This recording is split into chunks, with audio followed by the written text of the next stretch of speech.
So welcome back to Engineering 101. I've already shown you 2 videos of dark tracking and light tracking. So how about we take a look at some Arduino Sketch code? Remember, Arduino Sketch is very similar to C programming. You can also program graphically in Tinker code. I highly recommend that everyone start with Make Code or Scratch in Tinker code.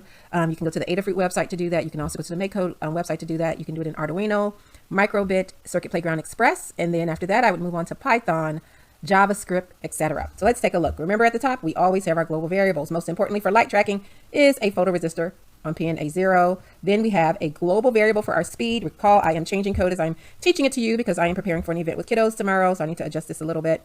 And there are 3 LEDs connected to pins 2, 3, and 5. I needed to put some on analog pins because I am using them as an analog light to dim and brighten the LEDs as the photoresistor detects the ambient lighting getting dimmer and brighter.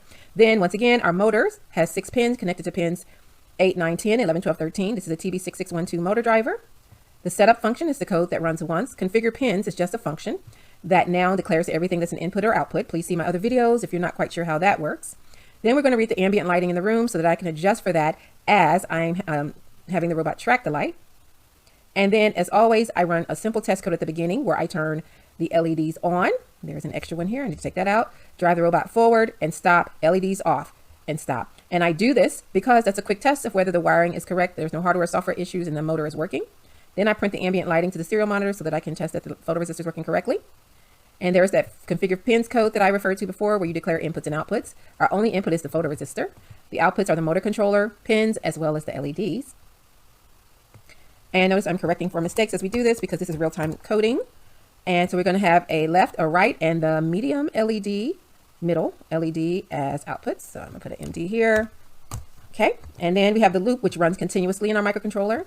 First thing we're going to do is read the analog or ambient light, adjust for the current light versus that so that when the kiddos shine the flashlight, the lighting changes. I can adjust what I want the minimum and max reading to be and how I want to map that to the minimum and max reading of my robot. I am increasing all of these numbers because I noticed that at the museum and at the library it's a little bit brighter. So they need to be a little bit higher up in order to work. Then I print that data out where dark is 0, light is 1023, max. So I map the light to the minimum light, max light to the min speed and max speed, and then make sure I don't get any values outside of min and max speed.